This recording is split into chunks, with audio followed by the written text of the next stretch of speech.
दर्शकबिन नमस्कार। कार्यक्रम अन्तर्ध्वनिको आजको श्रृङ्खलामा यहाँलाई हार्दिक स्वागत छ। दर्शकबिन, यो कार्यक्रम हरेक हप्ता यसै समयमा प्रसारण हुने गर्छ र यस कार्यक्रममा हामी कला तथा साहित्यका विविध पक्षका विषयमा चर्चा गर्छौं। यसै सन्दर्भमा कुराकानी गर्नको निम्ति आज हामीसँग हुनुहुन्छ साहित्यकार विष्णु प्रभात। आउनुहोस् उहाँलाई कार्यक्रममा स्वागत गरौँ। स्वागत छ यहाँलाई कार्यक्रममा। धन्यवाद। केमा व्यस्त हुनुहुन्छ पछिल्लो समय? लेखन पढन, अब हाम्रो पेसा भने पनि क्षेत्र भने पनि त्यही भयो, त्यसैले लेखन पठनमै व्यस्त।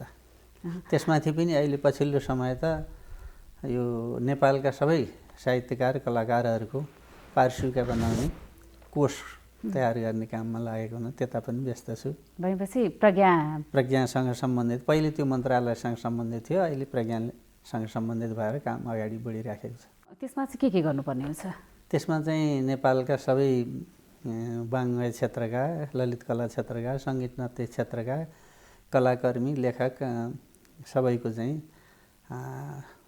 सूचनामूलक सन्दर्भ सङ्कलन गरिएको हुन्छ। भनौँ एक प्रकारको त्यो जानकारीमूलक कोष, व्यक्तित्व कोषको रूपमा काम भइराखेको छ।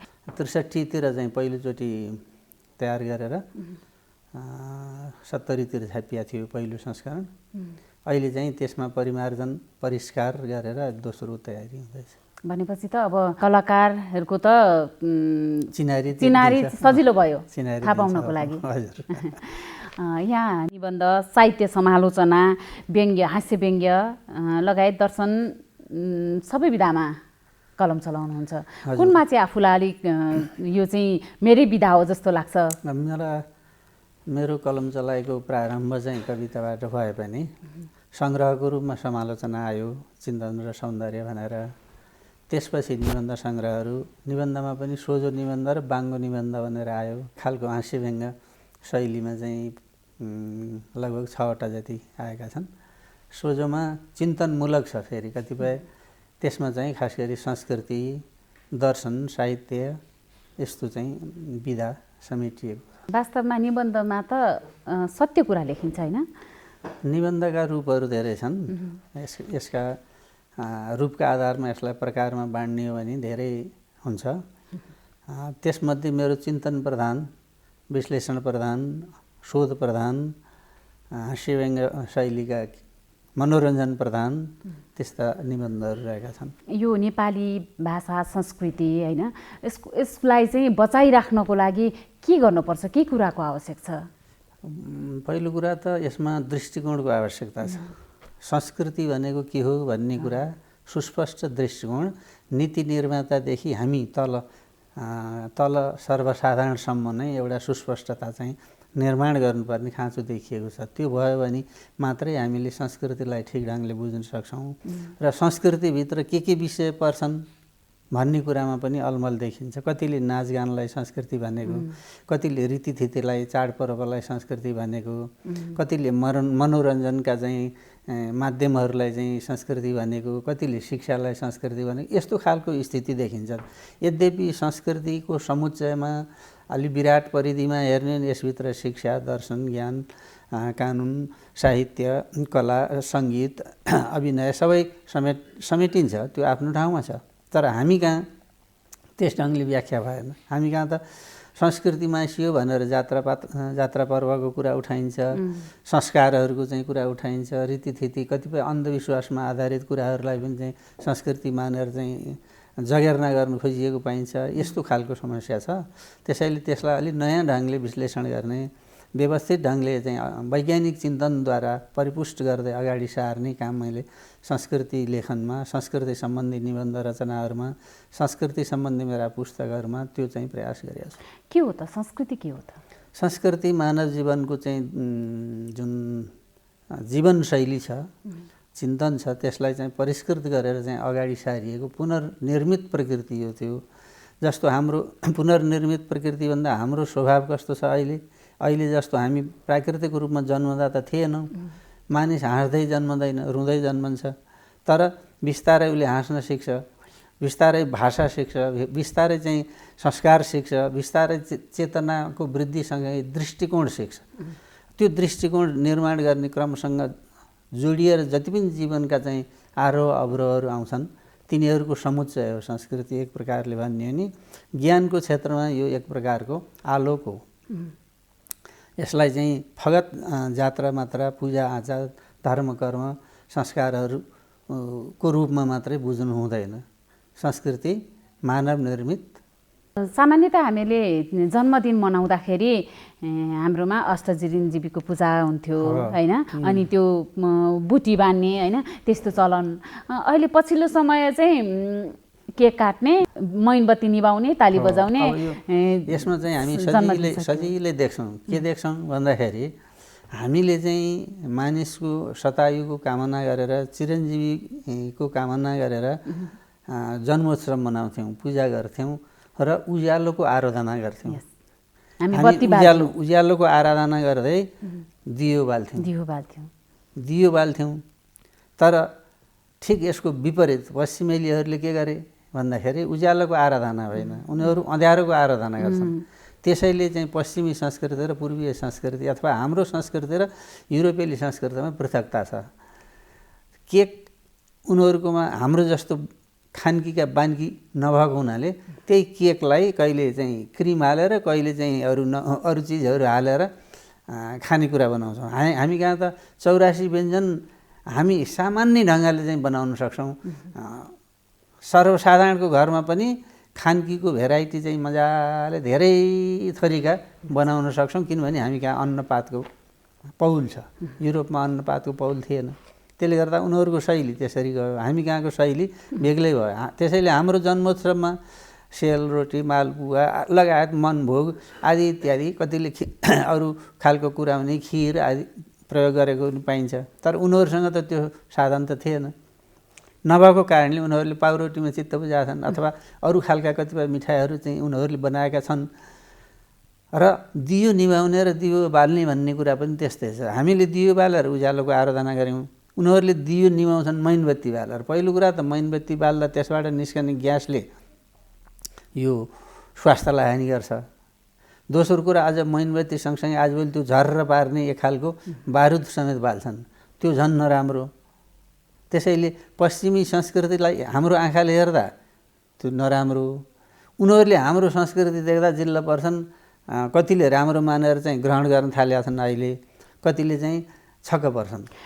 त्यसकारण यो संस्कृतिमा चाहिँ जन्मोत्सव मनाउने संस्कृति हाम्रो आफ्नो मौलिकपनको छ। पश्चिमतिर चाहिँ फर्किनु पर्दैन। त्यति मात्र होइन, अरू धेरै कुरामा हाम्रा मौलिकताहरू छन्। ज्ञानको क्षेत्रमा भन्नुहुन्छ भने त्यस्तै छ, विज्ञानकै क्षेत्रमा पनि कतिपय कुराहरू हाम्रो वैदिक परम्परादेखि चाहिँ वैज्ञानिक प्राविधिक ज्ञानका कुराहरू हाम्रो मौलिक ढङ्गले चाहिँ हुर्किँदै आएका कुराहरू छन्। तिनीहरूलाई हामीले ध्यान नदिँदा, त्यसलाई राम्ररी संरक्षण नगर्दा हामी पछाडि पऱ्यौँ। हाम्रै ज्ञानलाई लिएर उनीहरूले आविष्कार गरेको भनेर दाबी गर्न पुगे, तर हामीले आफ्नो चिजलाई पनि आफ्नो हो, यो हो मौलिक हाम्रो भनेर भन्न सकेन। त्यही त तुलसीकै कुरा गरौँ, तुलसीको रस चाहिँ खाँदाखेरि त्यही औषधि हुन्छ। हामी त्यो औषधि खान्छौँ। औषधि भने आयुर्वेदमा तुलसीलाई औषधिको रूपमा प्रयोग गर्ने चाहिँ प्रचलन अन्तर्गत त्यो भयो। युरोपेलीहरूलाई त त्यो थाहै छैन तुलसी के हो भन्ने। अहिले कतिपय धार्मिक सम्प्रदायहरूसँग सम्बन्धित भएकाहरूले त्यसलाई बुझे होला अलिअलि, तर त्यसको ज्ञान उनीहरूलाई थिएन। दर्शनको बारेमा केही बताइदिनुहोस् न। प्रज्ञा प्रतिष्ठानमा दर्शन विभाग प्रमुख पनि भइयो। अब त्यहाँ अहिले पनि म चाहिँ दर्शन विभागमा सदस्य पनि छँदैछु, त्यो विषयगत समितिमा। दर्शन के हो? बडो सजिलो प्रश्न जस्तो लाग्छ हेर्दा। दर्शन भन्नु सामान्य दर्शन भनेको के हो त? दर्शन के हो त? हामीले कसरी बुझ्ने दर्शनलाई? यसलाई चाहिँ सामान्य दर्शन भनेको हेर्नु हो, देख्नु हो। दर्शन गरेँ भन्दै चाहिँ ढोग दिने कुरासम्म विस्तार भएको छ हामी कहाँ अहिले। तर यसको वास्तविकता चाहिँ त्यो होइन। दर्शन भनेको अनेकौँ वस्तु र प्रकृतिका चाहिँ जे सत्य तथ्यहरू छन् तिनीहरूलाई देख्नु, तिनीहरूलाई बुझ्नु, ठम्याउनु र तिनीहरूको बारेमा चिन्तन गर्ने चाहिँ एउटा चेतना र पद्धतिको संयुक्त नाम चाहिँ दर्शन हो। एक प्रकारले भन्दा यो ज्ञानप्रतिको अनुराग हो। जस्तो हाम्रो जीवन के हो अथवा हामी कसरी जन्म्यौँ, हामी मरेपछि कहाँ जान्छौँ जस्ता प्रश्नदेखि लिएर साधारणभन्दा साधारण कुरासम्म दर्शन जोडिएर आउँछ। त्यसैले यो के हो र त्यो के हो यो हो र यो त्यो यो हो भनेर चाहिँ छुट्याउने चाहिँ चेतना चिन्तन ज्ञानको चाहिँ ज्योतिलाई हामीले दर्शन भन्न सक्छौँ। दर्शन ज्ञानको प्रेम हो। दर्शन विभिन्न ढङ्गले दर्शनलाई पूर्वीय चिन्तनमा एक ढङ्गले व्याख्या गरिएको छ, पश्चिमेली चिन्तनमा एक ढङ्गले व्याख्या गरिएको छ भनिन्छ। पश्चिमेलीहरूले पनि दर्शनलाई ज्ञानकै अर्थमा ज्ञानप्रतिको प्रेम भनेर उनीहरूले व्याख्या गरेको पाइन्छ। अब हामी कहाँ पनि ज्ञान दृष्टिकोण जीवन दृष्टिकोणको रूपमा दर्शन रहेको छ, सानोभन्दा सानो कुरामा। जस्तो भनौँ न, यो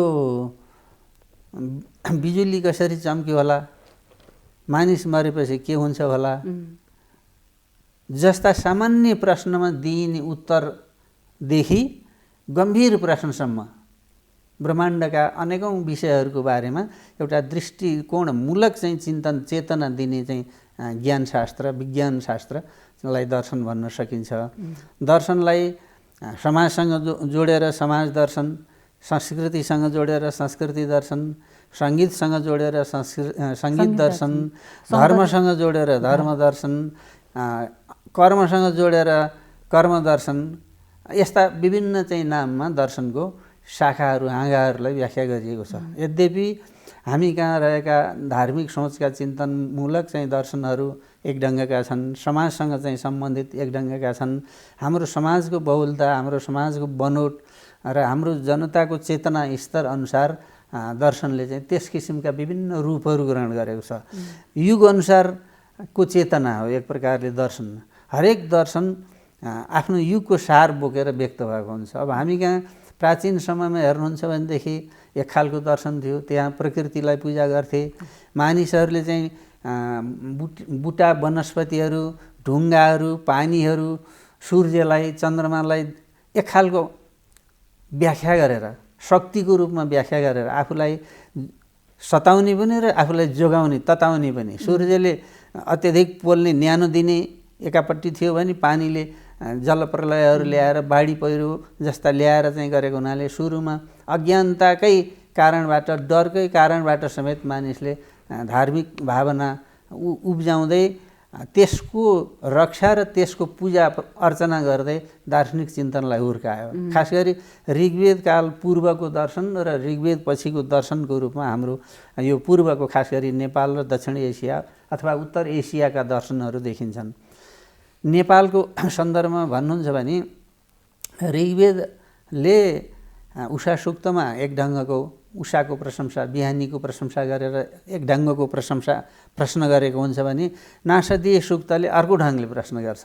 तर जीवनको बारेमा प्रश्न त उठायो नि, ज्ञानको जिज्ञासा त उठायो नि। हो, यही बिन्दुदेखि हामी कहाँ दर्शनको प्रारम्भ भएको छ, दर्शनको इतिहास सुरु भएको छ र लगभग 5-7 हजार वर्ष लामो दार्शनिक चिन्तनको इतिहास छ।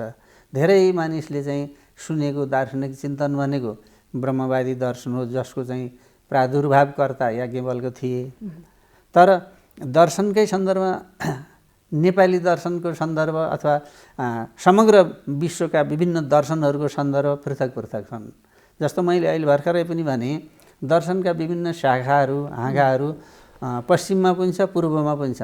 त्यसको व्याख्या पूर्वका दार्शनिकहरूले पनि गरेका छन्, पश्चिमकाले पनि गरेका छन्। पूर्वभन्दा फेरि धेरैलाई के एक खालको अलमल छ भने खालि दक्षिण एसियाको भारतीय भूभागको अथवा नेपालमा चाहिँ प्रादुर्भाव भएका यिनी चिन्तन जुन पौरस्त्य चिन्तन छन् त्यही मात्र चाहिँ पूर्वीय दर्शन हो भन्ने किसिमको व्याख्या धेरै भएर आएको छ। तर पूर्वीय दर्शनभन्दा नेपाल, भारत अथवा दक्षिण एसिया सार्क मात्रै होइन, हिमालदेखि उत्तरतिरको उत्तर एसिया, पश्चिम एसिया, पूर्वी एसियाका चाहिँ चिन्तन प्रणालीहरू, चिन्तन पद्धतिहरू जो छ तिनीहरू पनि पूर्वीय दर्शनभित्र पर्छन्।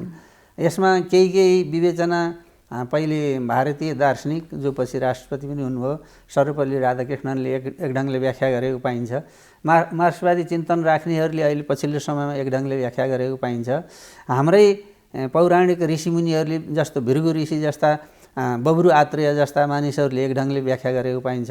बब्रु आत्रेय जस्ता ऋषिले त सुरुमै पृथ्वीको गोल र पृथ्वीको चलायमान स्थिति, गुरुत्वाकर्षणका कुराहरू उल्लेख गरेको पाइन्छ। जुन कुरा वेदको अनुवाद भएर युरोपमा पुगेपछि म्याक्स मुलरहरू जस्ता विद्वानहरूले जब चाहिँ त्यसलाई पश्चिममा पुर्याए त्यसपछि उनीहरूले त्यसबाट सिकेर कैयौँ कुराहरू आफ्नो आविष्कार भन्दै चाहिँ हामीतिर तेर्स्याइदिए अनि हामी पश्चिम फर्केर जय जय गर्न थाल्यौँ।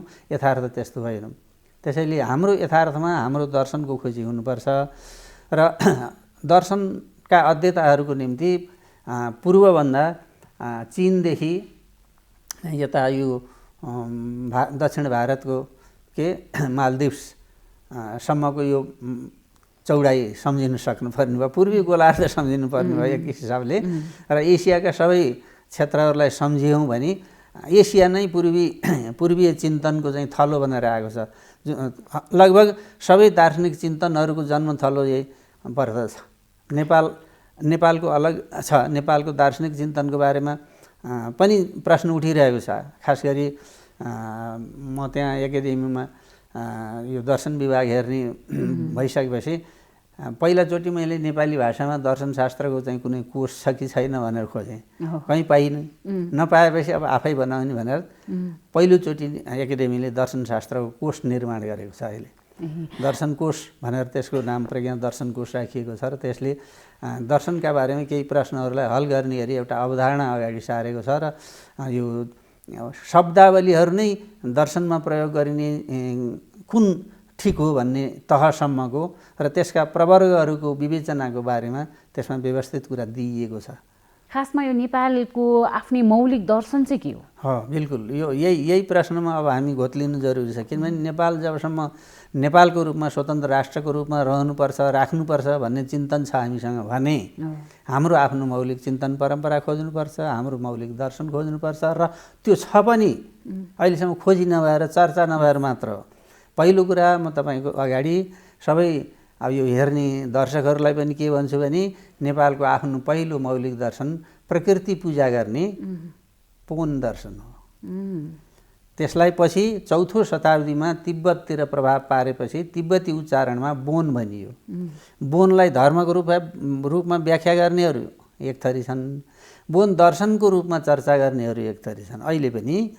र यथार्थमा बोन नेपालमा उब्जिएको सबभन्दा पुरानो चिन्तन प्रकृति पूजक चिन्तन हो र त्यसले प्रकृतिका 4 तत्त्वहरू आगो, पानी, आगो भनेको त्यति बेला सूर्यलाई तापको अर्थमा लिइएको छ र बुटा, वनस्पति, जल यस्ता जुन तत्त्व प्राकृतिक तत्त्वहरू नै चाहिँ हाम्रा मूल कुराहरू हुन् भन्ने ढङ्गको सोचबाट आफ्ना पितृलाई पनि त्यो प्रकृतिमा स्थापित गरेर एउटा ठुलो पिपल अथवा अरू कुनै रुख छ भने त्यो रुखमा अब हाम्रा पितृहरू बास गरेका छन् मरेपछि भन्ने खालको सोच एकातिर राख्दै पितृहरूको अंश नै त्यो अंश भनेर प्रकृतिमा आएको। त्यसकारण प्रकृतिको पूजा गर भनेर उनीहरूले रुख जोगाउने, वन जङ्गलको कुनै एउटा हिस्सा ठाउँ छानेर त्यो पूजा स्थल जस्तो अथवा स्मृति स्थल पितृ सम्झने ठाउँको रूपमा लिने यस्तो प्रकृति पूजक चिन्तन चाहिँ बोन चिन्तनले बोन दर्शनले गर्यो। पहिलो दर्शन नेपालको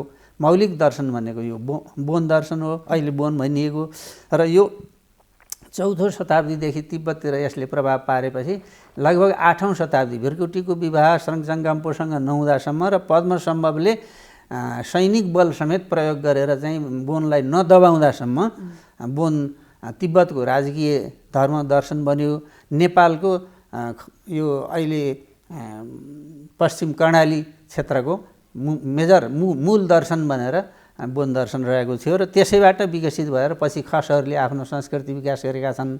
पहिलो दर्शन यो भयो नेपालको। दोस्रो चाहिँ मातृत्व पूजक शाक्त दर्शन हो। मातृत्व पूजक शाक्त दर्शन अलि लामो समयसम्म पछिसम्म लगभग मल्लकालसम्म नै चाहिँ त्यसको प्रभाव र प्रयोग नेपाली समाजमा भएको देखिन्छ। माता पूज्ने, मातृदेवो भव भनेर चाहिँ पूजा गर्ने, मातृकाहरूको पूजा गर्ने चलन त्यहीँदेखि आएको। त्यही शाक्त दर्शनसँग सम्बन्धित शाक्त दर्शनको धार्मिक शाखाका रूपमा ती कुराहरू हुँदै आएर नेपाली दर्शनको रूपमा शक्ति पूजाको दर्शन अगाडि हुर्कियो।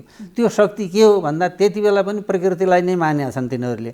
अब प्रकृतिलाई मान्दा मान्छे कसरी जन्मन्छ भन्ने प्रश्नसँग उनीहरू सम्बन्धित भएर सोच्दाखेरि मान्छे नारी र नरको संयोगबाट जन्मदो रहेछ। त्यसो भएर यसैको बिम्बलाई हामीले शक्ति स्वरूपमा चाहिँ मानौँ र आमालाई पूजा गर्ने, आमा त्यही चरणमा आमालाई महामाता देवीको रूपमा माता देवीको रूपमा मानिँदै आयो र जसको विकसित स्वरूप आज आएर शक्ति पूजा, शक्ति माता, माता दुर्गा, नौ भवानी आदि नामबाट मातृत्व पूजक संस्कृति बचेको छ।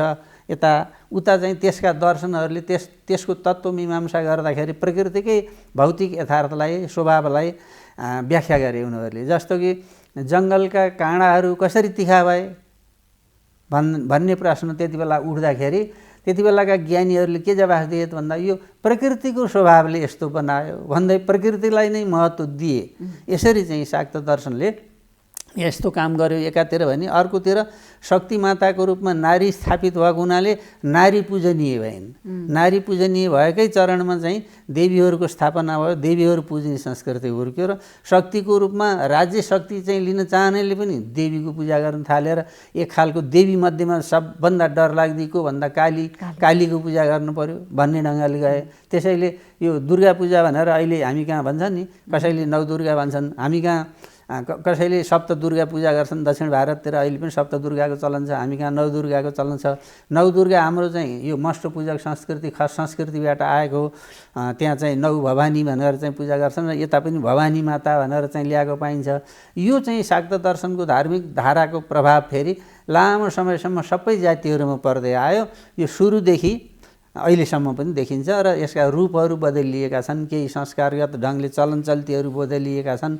नत्र भने मूल चिन्तन यसको प्रकृति पूजक, मातृत्व पूजक चिन्तनको रूपमा, त्यो दृष्टिकोणको रूपमा, जीवन दर्शनको रूपमा रहेको हुनाले नेपालको मौलिक दर्शनको रूपमा यो रहेको छ। त्यसैले हामी कहाँ रहेका कतिपय चलन अरू ठाउँमा पाइँदैन, भारतीयहरूमा पाइँदैन। अब यद्यपि केही चलनहरू यता जापानतिर, इन्डोनेसियातिर, थाइल्यान्डतिर र केही चीनमा पनि मातृत्व पूजक चिन्तनलाई महामाताको अवधारणाको रूपमा पश्चिमतिर पनि लिएको पाइन्छ। यो समाज विकासको चरणमा देखा परेको एउटा यो विशिष्टता थियो। त्यसपछि आयो के भनेदेखि शाक्तपछि शैव आयो। शैव दर्शन भनेको ऋग्वेद पूर्वका हुन् यिनीहरू। तीनवटै दर्शन ऋग्वेद लेखिनुभन्दा, ऋग्वेद गाइनुभन्दा, ऋग्वेदभन्दा अगाडिको दर्शन नेपाली समाजको दर्शनको रूपमा यी तीनवटा शैव दर्शन समेत। शैव दर्शन ऋग्वेद कालसम्म चाहिँ यतातिर ब्रह्मवादीहरू जो पछि याज्ञवल्क्य पछि आए उनीहरूले चाहिँ शिष्ण पूजक, लिङ्ग पूजक भनेर निन्दा गर्दथे। त पछि शिव अनार्य हुन्, किराँत हुन् भनेर पनि चाहिँ एक ढङ्गले गरे। अब तर पनि शिवको दर्शन पनि मूलतः प्रकृति पूजक रहेर प्रकृतिमा उनले शैवहरूले के गरे त भन्दा प्रकृतिको बिम्ब नै नारीहरूको योनिलाई जलाधार र पुरुषहरूको लिङ्गलाई शिवलिङ्ग बनाएर प्रतीकको रूपमा त्यस्तो बिम्बलाई उनीहरूले स्थापित गरेर शैव चिन्तनले पनि मूलतः प्रकृतिलाई नै पूजा गर्यो र त्यति बेलासम्म पनि मातृप्रधानताको संस्कार समाज रहेको हुनाले शिव दर्शनसम्म यो परम्परा रहेर आयो प्रकृति पूजनको। तर जब शिव ले यो चिन्तनलाई ऋग्वैदिक चाहिँ आर्यहरूसँग चाहिँ सम्मिलन गर्ने या नगर्ने भन्ने अवस्थामा द्वन्द्वहरू चाहिँ चले अलिअलि। हरि र एक थरीले विष्णु पुज्ने, हरि पुज्ने, एक थरीले हर शिव पुज्ने। याज्ञवल्क्यको समयमा आइसकेपछि शैव दर्शनपछि ब्रह्म दर्शन आयो। ब्रह्म दर्शन याज्ञवल्क्यले अघि सारेको मूल चिन्तन थियो। त्यसैको विकसित रूप पछि गएर शङ्कराचार्यले अद्वैत वेदान्तको रूपमा, भारतीय दर्शनको रूपमा व्याख्या गरे। तर त्यसको मूल बीज भनेको नेपाली भूमिबाट भएको, याज्ञवल्क्यद्वारा भएको, याज्ञवल्क्य र गार्गीको संवादबाट चाहिँ अघि बढेको ब्रह्म दर्शन नै त्यसपछिको शैव दर्शन पछिको नेपाली मौलिक दर्शन हो। अब यो ब्रह्म दर्शन पछि गएर विभिन्न ढङ्गले चाहिँ भारतीयहरूमा धार्मिक धारणाका रूपमा, द्वैत अद्वैतको रूपमा, विविध शाखा प्रशाखाका रूपमा छरिएको बाँडिएको पाइन्छ। यद्यपि त्यसको मूल स्रोत ब्रह्मदर्शन हो। ब्रह्मदर्शन द्वैतवादी थियो। पछि त्यही ब्रह्मदर्शनको व्याख्या गर्ने क्रममा शङ्करले गौडपाद र बादरायणहरूको चाहिँ चिन्तनले अद्वैत व्याख्या गर्यो र यसरी चाहिँ यो चौथो दर्शन नेपालबाट भारतमा गएको, भारतबाट पछि फेरि नेपालमा फर्किँदा चाहिँ अद्वैत भएर आयो।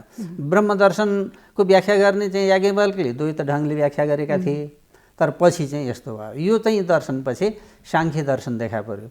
साङ्ख्य दर्शन कपिलवस्तुमा पैदा भएको र नेपाली दर्शन परम्परामा अनौठो दर्शन महिलाले प्रादुर्भाव गरेको र पुरुषले विस्तार गरेको। अर्थात् देवहुति कपिलाले साङ्ख्य दर्शन प्रादुर्भाव गरिन् र उनका छोरा कपिल मुनिले यसलाई प्रवर्धन गरेर व्याख्या गरेर स्थापित गरेर विश्वव्यापी बनाए भनौँ अथवा सर्वव्यापक बनाए। त्यसैले साङ्ख्य दर्शन पनि साङ्ख्य दर्शनसम्म पनि प्रकृति पूजनको परम्परा थियो, किनभने साङ्ख्य दर्शन कपिल मुनिको समयसम्म लगभग बुद्धको पालासम्म नै मातृप्रधान समाज थियो कपिलवस्तु क्षेत्रमा। त्यसैले यो पाँचौँ दर्शन चाहिँ नेपाली परम्पराको रह्यो भने त्यसपछिको पछिल्लो नेपाली मौलिक दर्शनको रूपमा रहेको छ बौद्ध दर्शन। बौद्ध दर्शनलाई धेरै धर्मको रूपमा मात्रै व्याख्या गर्ने चेष्टा गरे, त्यो धारणा अलि मिल्दैन। हाम्रो समाजमा हुर्किएको बौद्ध दर्शनले समाजशास्त्र सम्बन्धी सोचेको छ, मानव अधिकार सम्बन्धी सोचेको छ, व्यापार व्यवसाय सम्बन्धी, नैतिकता सम्बन्धी विभिन्न कोणबाट बौद्ध दर्शनले चिन्तनहरू अगाडि सारेको छ र बौद्ध दर्शनले नै सबभन्दा पहिला मानव अधिकारको अवधारणा अगाडि सारेको छ। किनभने मानिसको किनबेच गर्ने, दास प्रथाको विरोध गर्ने पहिलो व्यक्ति गौतम बुद्ध थिए, जबकि पश्चिममा त्यो बेलामा प्लेटोले दास प्रथाको समर्थन गर्थे, हाम्रा चिन्तनले विरोध गर्थे। यसरी नेपालको मौलिक परम्परामा, ऐतिहासिकतामा धेरै कुरामा हामीसँग मौलिक चिन्तन, मौलिक धारणा भएर पनि त्यसलाई ठिक ढङ्गले हामी लैजान सकेनौँ। तर पछि अहिले बुद्धका धार्मिक धारणाकै रूपमा भए पनि बुद्धका कैयौँ चिन्तनहरू विश्वव्यापी बनेका छन् र बुद्ध नेपालमा जन्मिएका थिए भन्ने कुरा स्थापित भएको छ। बुद्धले अघि सारेका चिन्तनहरू, ध्यान ज्ञानका धेरै पक्षहरू चाहिँ हाम्रा बिचमा फैलिएको छ। यसरी नेपालका मौलिक 6वटा दर्शनहरू यसरी चाहिँ हामीले देख्नुपर्छ र यिनीहरूको आधारमा हामीले पुनर्भाष्य गर्ने, पुनर्अध्ययन गर्ने, पुनर्लेखन र पुनर्अन्वेषण गर्ने आवश्यकता आज छ। संस्कृतिको सन्दर्भमा यी कुराहरूमा प्रष्टियौँ भनेदेखि मलाई लाग्छ हाम्रो सांस्कृतिक सोचभित्र रहेका विषमताहरू, विभेदहरूलाई पनि हामीले न्यूनीकरण गरेर सामञ्जस्य ल्याएर, समन्वय ल्याएर सबै जातिको एकताको फुलबारी बनाउन नेपाललाई सकिन्छ। नेपाली पाठकहरूले चाहिँ अब यहाँबाट नयाँ के पाउँदैछन्? ठिकै हो, तपाईँले सोध्नुभयो। मैले अब यति बेला नेपाली पाठकहरूलाई दिने सामग्री भनेको यही दर्शन सम्बन्धी नेपाली षड्दर्शन भनेर अहिले भर्खरै मैले चाहिँ त्यसमा कलम चलाइरहेको छु र त्यो छिट्टै आउँछ पनि, यसै वर्ष आउँछ होला। त्यसको पूरक अंश त एउटा कार्यपत्रको रूपमा चाहिँ प्रकाशित भएको छ अहिले भर्खर प्रज्ञा प्रतिष्ठानबाट, दर्शनावली 7 अङ्कमा। त्यस अतिरिक्त पनि मैले सङ्गीत कोश तयार गर्दैछु। त्यसपछि दर्शन के अरे यो संस्कृति सम्बन्धी, संस्कृतिको नवीन सन्दर्भ भनेर यिनै कुराहरूको व्याख्या विवेचना गर्दैछु। यी चिजहरू आउँछन्। यसअघि पनि मैले प्रज्ञा संस्कृति कोश भनेर संस्कृति सम्बन्धी एउटा कोश तयार गरेर पब्लिस भइसकेको छ नेपाल सरकारको सहयोगमा, प्रज्ञा प्रतिष्ठानले निकालेको छ। अब त्यस अतिरिक्त चाहिँ अनुसन्धानमूलक ढङ्गले केही कामहरू, केही खोजबिनहरू चलिरहेको छ। ग्रन्थका रूपमा यिनै कुराहरू सोचेको छ र यिनै आउँछन्। अब यहाँसँग दर्शनसँग सम्बन्धित धेरै कुराहरू गर्ने मन थियो, हामीसँग एकदमै समय छोटो छ। यहाँको अमूल्य समयको लागि यहाँलाई धेरै धेरै धन्यवाद। हजुर, यहाँलाई पनि धन्यवाद, सँगसँगै नेपाल टेलिभिजनलाई पनि र यो सुन्ने हेर्ने सबै दर्शक श्रोताहरूलाई पनि, र यसमा रहेका जिज्ञासाहरू, प्रश्नहरू छन् अरू भनेदेखि मसँग सोझै पनि प्रज्ञा प्रतिष्ठानमा सम्पर्क गरेर अथवा फोनबाट पनि कुराहरू हुन सक्छन्। धन्यवाद। दर्शकबिन, उहाँ हुनुहुन्थ्यो साहित्यकार विष्णु प्रभात। आगामी हप्ता यस्तै साहित्यकारसँगको कुराकानी लिएर उपस्थित हुनेछौँ। तबसम्मको लागि बिदा दिनुहोस्। नमस्कार।